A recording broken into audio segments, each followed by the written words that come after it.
she headed? East down the boulevard. Sugar, said I like the way. Said I like the way, yeah. Take your shit now, and maybe your cargo. I won't weigh you down. No, honey, I won't weigh you down.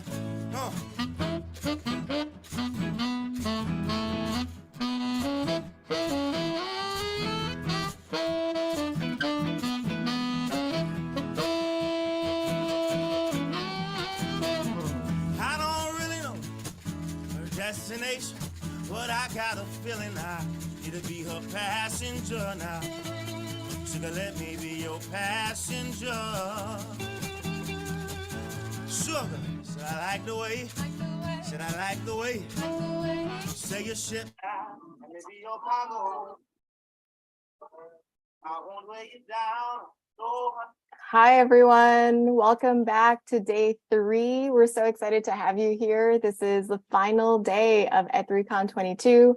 Yesterday was a wild day. It was full of surprises and excitement. I'm so glad that our unconference worked out. Honestly, we didn't know what would happen yesterday because it was the first time that we were trying something like that. We have done unconferences in person, but to do it in a virtual avatar-based environment was truly different and magical. And we're so glad that everyone had such a great time. Thank you to all the attendees that stepped up and hosted sessions. And thank you to the rest of you that took a leap of faith and joined those sessions and had such great conversations. So today, I'm really excited to kick it off and have the final day where we actually talk more through learning labs and masterminds and ed talks. And then we're going to wrap it up with a networking event at the very end of the day. Today, we have 3 schedule changes. There were 3 presenters yesterday and on Friday that weren't able to access the environment due to technical issues. So they're going to make up their sessions today, which I'm so thankful for. So Malia, Max, Val, and Vince, and Colin are going to be making up their sessions. If you look on the website, you'll be able to see what their makeup sessions are. So you'll also see that now we have 2 sets of masterminds today. So we've got a mastermind set happening earlier in the day, and then one a little bit in the afternoon. And then we're going to end it out with a networking event. So thank you all for being here. We're so excited for you to be here today, and I'm very excited to continue the conversations and make some new friends. You'll also see there are a few little gems in the environment today that are different than the other days. So I want to kick it off with our first Ed Talk. We've got Nate McClellan. He is the VP of Innovation at Getting Smart. So excited to have him here today. Nate, I'm going to kick it off to you. All right. Thank you, Reedy. Thank you, Mike. I'm going to share my screen here, so hang tight, everybody.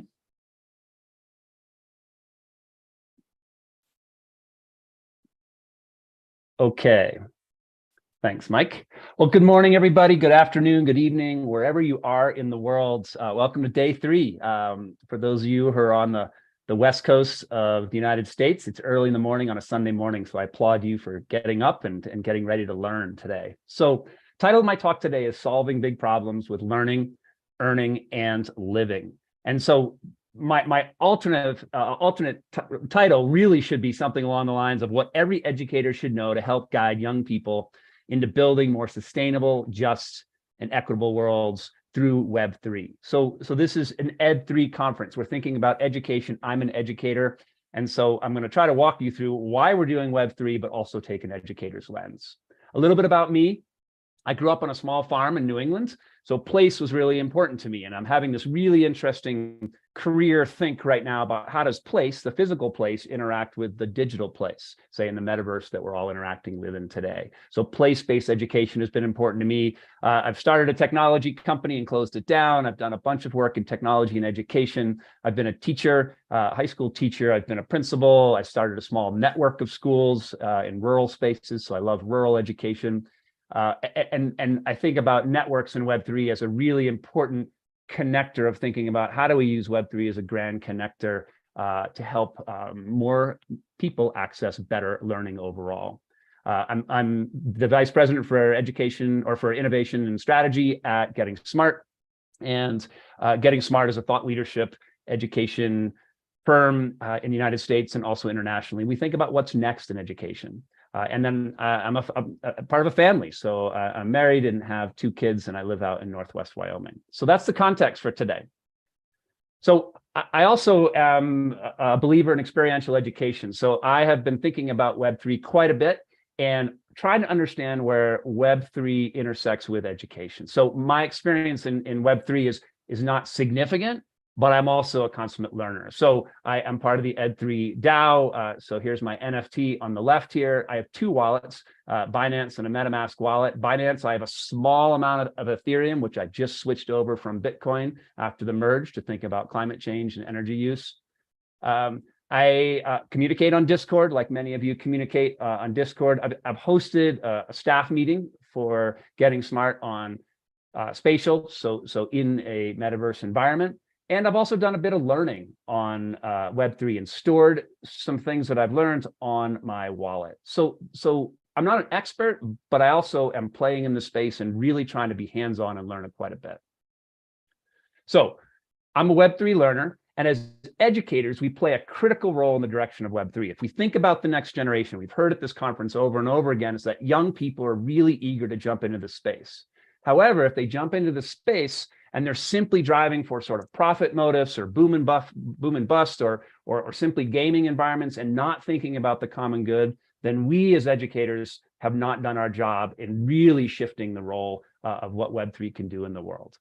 So to start off with, I want to just provide 2 context and level setting pieces. I think one of the things I've noticed as I've worked at Getting Smart, and we work with organizations all over the world, is that everybody's asking about Web3, but the definitions are kind of muddled. And so I wanted to give you my version over 2 slides of just my interpretation of Web3 and what I've learned from others with the effort or the goal of that you all who are listening and have been listening in this conference in the last couple of days can have a very concrete definition of Web3. So when a colleague asks, when a family member asks, when a friend asks, you can say, oh yeah, this is Web3 and this is why it potentially can have a really large impact on the world.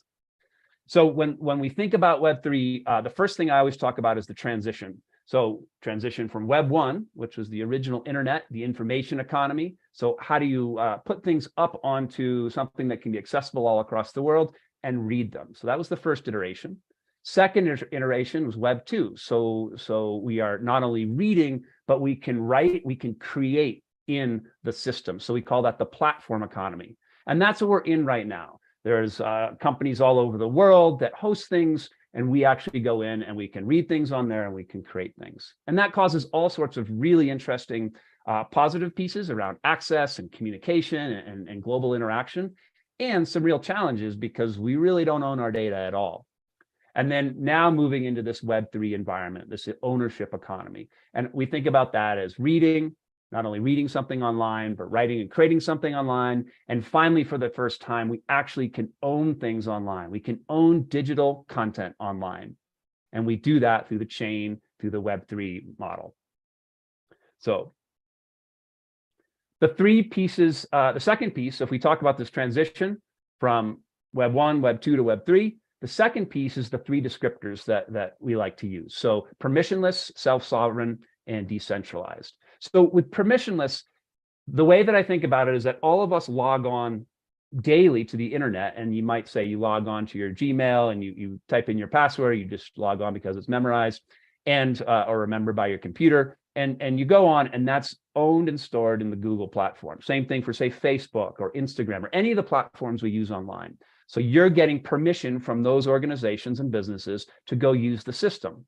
So Web3 allows for a permissionless system. So by owning a digital wallet or some set of credentials that you own, you would be logging into the platforms that you would like using that your own unique identifier. And so you're freely able to participate without anyone giving you permission. And this increases access and increases agency. There is sort of a minimal risk of physical loss because you're not under the control of a single entity. So if I think right now, if Google fell apart tomorrow, I think about all the things that I've stored on Google. If I couldn't retrieve those, that would be problematic. So when it's on a decentralized network and it's owned by many different or controlled by many different entities, you have much more replicability of the data itself. So The second thing is around self-sovereignty. And so we all know, if we're in this conference, you're interested in this, is that every time we're online, our data is being used in a certain way to make someone else money. So the idea of self-sovereignty is that we can control our data. So we have ownership over it. So it's a really important point, and it really makes sense when you're talking to people who have no idea or understanding of Web3, is that they do understand they use the internet, and anything they do on the internet is being used to make money in some way for them. And then the third descriptor is decentralized. So everything that we are using now is going to some sort of central platform. And in Web 2, it's stored and controlled by larger companies, typically big tech companies, and they control the data. And like we discussed before, in a decentralized system, there's all sorts of nodes that are storing this data. And so ownership is distributed among multiple entities rather than single large corporations. This makes it less prone to hacking, as distributed storage it's not as easy to hack into multiple entities as it is to hack into single entities. Certainly some challenges if someone takes over many nodes, and we know that that's an issue in Web3 that needs to be resolved. So if we think about these two different pieces, one is transition from Web 1, Web 2 to Web 3. The second is permissionless, self-sovereign, decentralized. Those are my go-to explanations for Web 3. And the last piece I would say about Web3, just to set the stage, is that when we think about adoption curves and innovation curves and things like this, we are probably in the peak of inflated expectations and dropping into this trough of disillusionment. We know that crypto was some of the early work here, and it's a boom and bust technology. We know with the FTX crash this week that there's been a major trough of disillusionment. People who don't understand Web3 will say, what on earth is happening? It's the Wild West in terms of speculation and losing money and making money and bad actors. However, I think in education, in the Ed3 world, I think we're more in the slope of enlightenment. We're seeing possibilities and all sorts of excitement around what could be beyond the crypto world and the NFT world that's out there. The three pieces that I like to finish off with is it's still early, meaning there's a lot of work to do. We are not in a place to scale Web3 because the technology is not quite there yet. So we're doing all sorts of experiments all across the board and all across the world with all sorts of really smart people who can do this well. But we have to remember it's still early. It's like the early stages of Web 2, the early stages of Web 1. So there's significant challenges to scaling. They'll be overcome, I'm very confident, but there are challenges. And then the last thing I would say is that we think about primitives and solutions. Primitives I like to simplify as the foundations of a house, and solutions are the house itself. And so we're doing a ton of work. We collectively, the Web3 ecosystem, are doing a ton of work on primitives and building the foundation. And that can be really messy. And so it's not until we get into the solutions world where it's the user interface and making life seamless for those who are not caring very much about the primitives, but really want to understand how solutions can make their lives better. So that's Web3. So we have a unique opportunity to think about Web3 for the common good. So purposeful innovation. We're at the cusp of a massive change. And I want to talk about three different areas that we should be thinking about when we're communicating with others, and especially for educators, and we're encouraging students to get involved in Web3. How do we encourage them to get into places where they're solving big problems in the world? Rather than dabbling and doing things that are distracting, sure, they should be learning, but how do we guide them towards purposeful work in the Web3 space with the goal of, if that's what we do for this generation coming up, then the purpose of Web3 becomes the aspirations of, say, Web 1 and what we lost in Web 2. So let's talk about three different areas. So learning, earning, and living. So learning, which we call Ed3, the topic of this conference, there's four different things I want to think about. So number one is Web3 enables everything to count. So in our current ecosystem, the things that count are the in-system things. And a very concrete example of that is you go to, in America, you go to high school, you graduate from high school, you get a diploma. But things you do outside of the ecosystem don't often count. If you have a job caretaking for a sibling, if you have a job somewhere in the community, if you're in an extracurricular and you're, say, a captain of a sports team, or you perform in a drama performance, if you do service in the community, if you have an internship, et cetera, those don't count towards credit in the traditional system right now. Web3 can allow, via wallets that individual learners will have, to store any sort of learning type of experience that's verified by the person that you're interacting with. So everything can count. And this avoids this challenge of a narrow view of a particular learner. So the second thing is that learners control their credentials. So right now, if I had to send my college transcript, so I went to college, I graduated from college, and if I had to send my transcript, I'd have to go communicate with that college. And then that college would have to send typically a digital PDF or even a snail mail copy out to that individual organization that was requesting it. So in a Web3 scenario where we have a digital wallet, a learning and employment record, an LER, and we're storing our learning experiences on that, my diploma is already on that, and it's easily verifiable by whoever I need to send it to without all the distraction of the intermediary happening.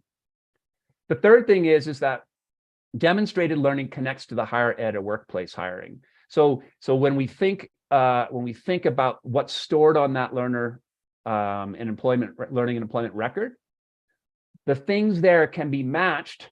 The experiences there, the competencies demonstrated, the skills demonstrated can be matched with higher education if you're interested in going on to the next step, or interested in matching into an employment sector. So there's an easier match for both moving from a learning space into an earning space. And then finally, yesterday, there was a session talking about teachers pay teachers and the challenges with teachers pay teachers, because you have these creators, incredibly innovative creators who are out there, and they're putting some of their collateral onto a teachers pay teachers or other type of platform. But teachers pay teachers is a centralized platform, and they take, from the session yesterday, it sounds like 70% of the any revenue comes in goes to the platform itself rather than the actual creator. So Web3 allows educators to create things and put collateral, whether it's instructional collateral or curricular collateral, and put it out there so that they can directly connect with other educators that want to use that. So it's a much more, it's a frictionless transaction. So and it preserves the value towards the individual that created. So that's the first piece. So learning. Web3 can do all sorts of things and massive potential and in the learning space. The second piece is around earning. And I want to talk about two different pieces in the earning space. So number one is DeFi, so decentralized finance. Many of you probably know about decentralized finance. I think it's important for young people who are learning about this, and all of us as adult educators who are learning about this, is to recognize the potential in the DeFi space. So we know there's about 1.7 billion unbanked individuals in the world, those that can't access traditional banking systems. Yet 2/3 of those individuals likely own smartphones of some sort. So Web3 technology allows frictionless transactions that are governed by smart contracts rather than going through gatekeepers that are third-party entities and intermediaries. So this increases access to those who don't traditionally have access. It increases potential lending. So you could have your reputation precede you. So rather than going through typical credit score type checks, which often are flawed and biased, it might be peer-to-peer lending. And it might be reputation. So if an organization wants to invest in a small business idea you have, they look at the skills that you have stored on your LER. So DeFi is one space. The second space is around hiring and employment. So I spoke to this a little bit before, but there's an access challenge that is solved by Web3. So if you're not somebody who has readily available good education, you're learning on your own in some way, but it's not able to be verified in the Web2 space, Web3 allows this. If you have a wallet and you complete something online, or you complete an experience where you've helped someone and they verify it, all these things can be documented in your learning and employment record. That learning and employment record can then be, if you give access, because remember, we have to be self-sovereign here, so we have to make sure we have control over our data. But if you give access to workforce search engines and things like that, someone who wouldn't traditionally have access to a place of viable income and wage now potentially has access to that, because they have a verifiable credential stored on their wallet that is then accessible by employers who are looking for good talent. So there's massive amounts of hidden talent in the world. I'm convinced of this. And Web3 opens up access to all these individuals so they can earn a family sustaining wage, and organizations and companies can find the talent that they need. The second piece around hiring employment that I think is really, really interesting is that when we are working for organizations, as all of us do in some form in our life, we're learning things along the way. Yet our documentation of that is typically, we work for, say, 2 or 3 years at an organization. So I've worked at nonprofits most of my career. So I worked for 2 or 3 years. What I have to show for that is certainly a lot of experience and expertise in what the projects I've completed. But all I can do is put the job on my resume, maybe put a paragraph to describe it. Maybe I can put it on LinkedIn. There's nothing verifying it, nothing demonstrating that it's actually true. So with Web3, employers can start, and this already is happening in the ecosystem, employers can start verifying and saying, Nate completed this particular job, it was on thought leadership, and he helped any organization X move from A to B in their trajectory or in their strategy. So those types of skills can be documented in a digital wallet.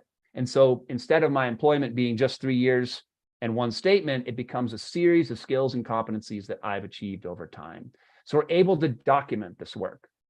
The challenge with this, along with the challenge of learning, is that these things are really, really complicated. In learning, you can imagine that there are wallets.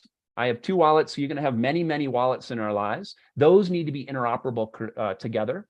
There's another session coming up later today around credentialing and how do we get the credential space and the badging and credentialing space to talk to each other. We need to make sure things are interoperable, and it's super complicated.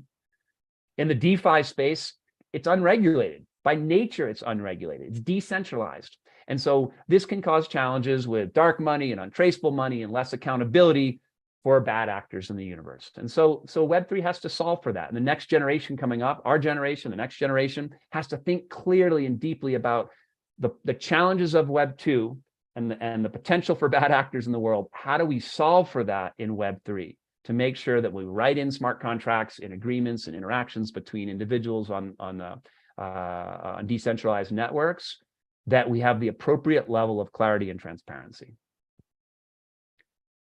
And finally, living.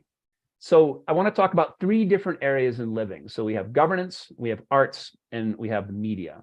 So I put as an example up here 2 different photos, which I'll talk about in the arts section. So one by PAC and one by Beeple.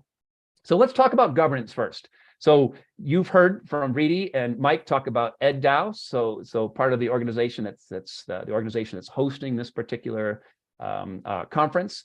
And so distributed autonomous organizations. So right now we think about companies and nonprofits and governments. They're very, very centralized. They're not decentralized. But one of the core tenets of Web3, remember, is decentralization. So when we think about DAOs, and EdDAO is an example, is they're transparent, they're committed to rules that are written into the smart contracts for the DAO, and there's reward for contribution. So by decentralizing, individuals can work on projects. They get rewarded for moving a mission forward of a particular DAO or the purpose of a particular DAO, and everybody has representation. It was interesting yesterday to think about city DAOs. There was an organization speaking about city DAO and this town's effort of how do you get a bunch of people together to have collective ownership of a community. And it's very holacracy minded. It's about how do we have synergy between a number of people who are working towards a common goal, but it's a decentralized system. So there's individual projects that form and reshape. There is a challenge here when we think about DAOs and we think about governance, is that you do move forward with voting. And there's a possibility that if, say, for example, in EdDAO, you join by purchasing an NFT or minting an NFT, if someone, say, purchases a large number of NFTs, then potentially they can have more voting control than someone who only is able to purchase one NFT. And so you have an equity issue there. And most DAOs account for that, and they don't allow for that, but there is potential. So we have to think about how voting works in DAOs and make sure that's written into smart contracts. The second piece is around arts.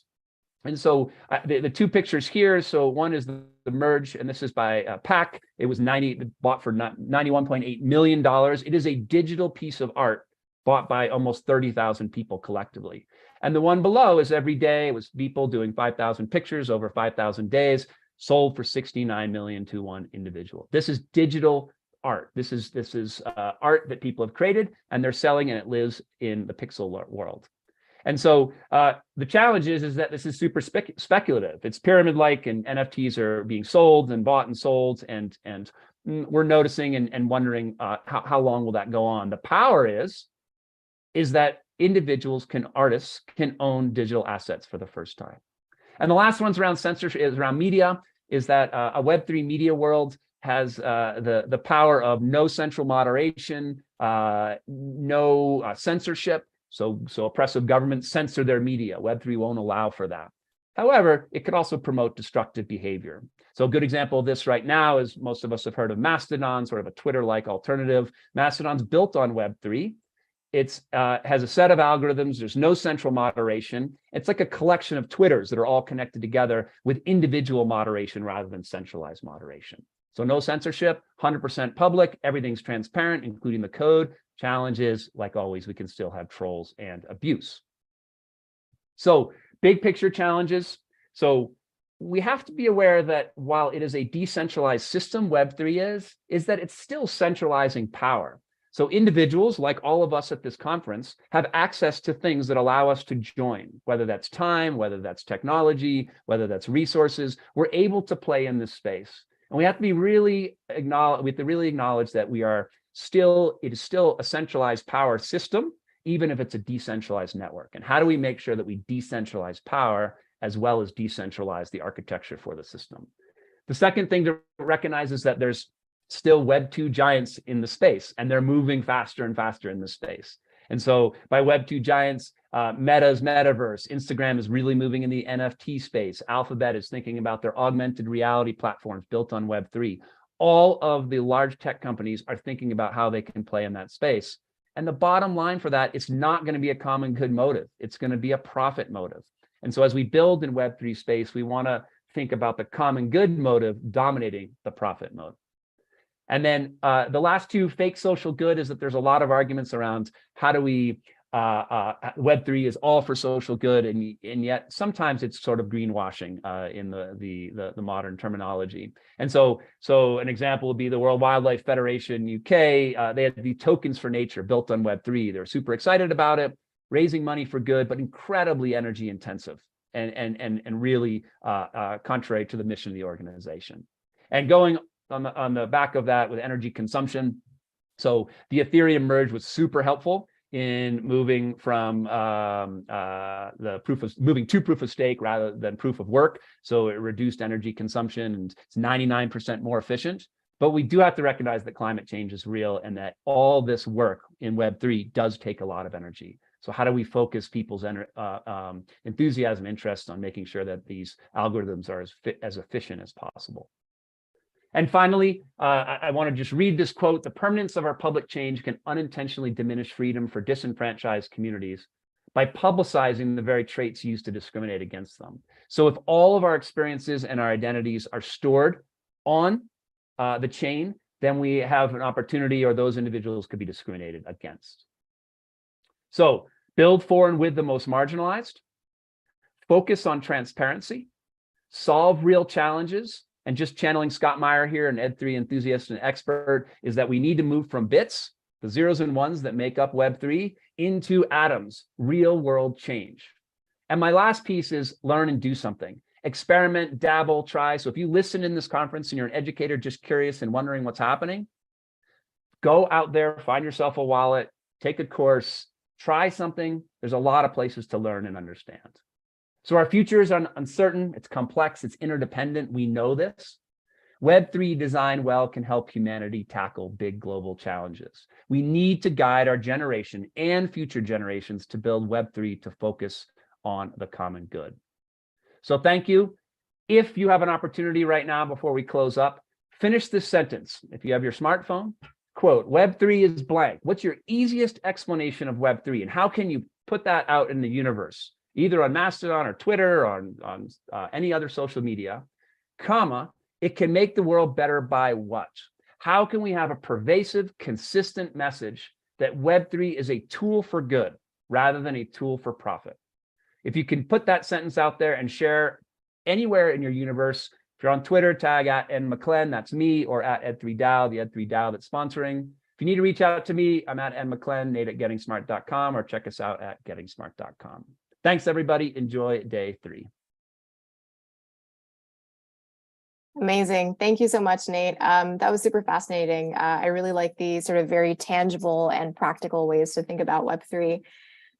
So thanks again for this awesome talk. We are actually going to move into a 15-minute break now. And after the 15-minute break, we're going to have two Ed Talks simultaneously. The first Ed Talk is about building Web3 communities for diverse members with a slew of really amazing NFT founders and contributors. And then the other Ed Talk is about the inequity of grades and the power of credentials with two real leaders in Web3 and Ed3 that have been talking about Ed3 for longer than anybody else has, Greg Nadeau and Scott Meyer. So I'm really excited for both of those. We'll get those started.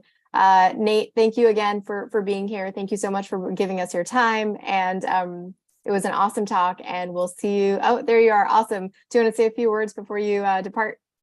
No, just thanks, everybody. Thanks to Ed3 DAO. Thanks, Reedy and Mike and the whole team. Please keep learning, and let's collaborate on interesting things together to make the world a better place. Amazing. I love it. Check out Getting Smart if you haven't already. It's an amazing publication, has some incredible content. So we're going into a 15-minute break now, and then we'll go back into Ed Talk